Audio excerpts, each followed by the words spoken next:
నమస్తే ఆంధ్రప్రభ భక్తికి స్వాగతం. నేను మహాలక్ష్మి.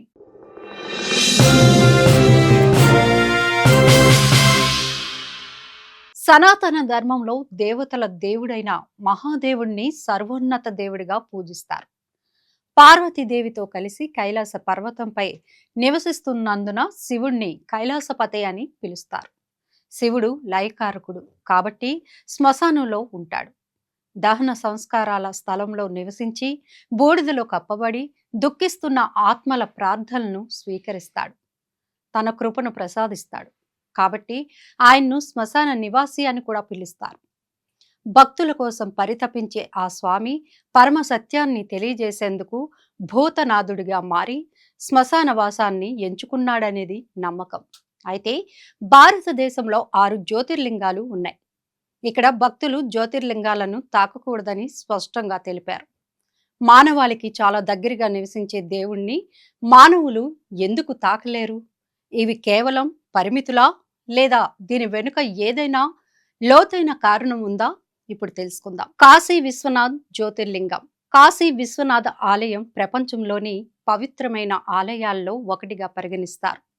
కాశీ శివుని నగరం. అతని త్రిశూలం మీద కూడా ఉంటుంది. ఇది మోక్షాన్ని ప్రసాదించే నగరం అని పిలుస్తారు. ఇక్కడ జ్యోతిర్లింగం ఎంతో పూజనీయమైనది, కానీ భక్తులు దానిని నేరుగా తాకలేరు. జనసమూహ నిర్వహణ దీనికి ఒక కారణం. రెండవది, గర్భగుడి శక్తివంతమైన ఆధ్యాత్మిక కేంద్రం. ఇక్కడ శివుణ్ణి అంతిమ సత్యంగా పూజిస్తారు. భౌతిక సామీప్యతకు మించి భావిస్తారు. సోమనాథ్ జ్యోతిర్లింగం. సోమనాథును మొదటి జ్యోతిర్లింగంగా పరిగణిస్తారు. భక్తులు సోమనాథ్ జ్యోతిర్లింగాన్ని తాకడానికి అనుమతి లేదు. సోమనాథ్ ఆలయం శాస్త్రీయ ఆగమిక పద్ధతులను అనుసరిస్తోంది. పూజలు, దర్శనం పూజారుల మార్గదర్శకత్వంలో ఆచారాల ద్వారా నిర్వహించడం జరుగుతుంది. సోమనాథ్ జ్యోతిర్లింగాన్ని మొదట జ్యోతిర్లింగంగా పరిగణిస్తారు. భక్తులు సోమనాథ్ జ్యోతిర్లింగాన్ని తాకడానికి అనుమతి లేదు. మహాకాళేశ్వర్ జ్యోతిర్లింగం. మహాకాళేశ్వర్ ఆలయంలోని జ్యోతిర్లింగం దక్షిణం వైపు ముఖంగా ఉంటుంది. ఇది సమయం విధ్వంసాన్ని తెలుపుతుంది. ఉదయం పూజల సమయంలో ఈ ఆలయం భక్తులను పెద్ద సంఖ్యలో ఆకర్షిస్తుంది. ఆలయ పూజారులు కఠినమైన నియమాన్ని పాటిస్తారు. వైద్యనాథ్ జ్యోతిర్లింగం. వైద్యనాథ్ జ్యోతిర్లింగాన్ని ఆధ్యాత్మిక దృక్పథం నుండి కూడా చాలా ప్రత్యేకమైనదిగా భావిస్తారు.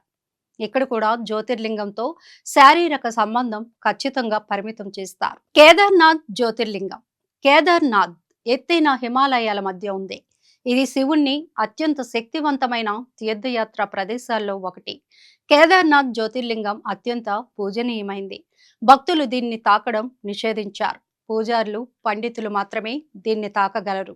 ఇక్కడ జ్యోతిర్లింగాన్ని కేవలం ఒక చిహ్నంగా కాకుండా ఒక సజీవ ఆధ్యాత్మిక శక్తిగా పరిగణిస్తారు.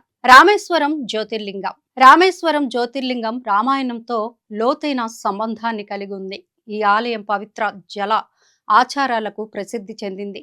ఇక్కడ కూడా జ్యోతిర్లింగాన్ని నేరుగా తాకడం నిషేధించారు.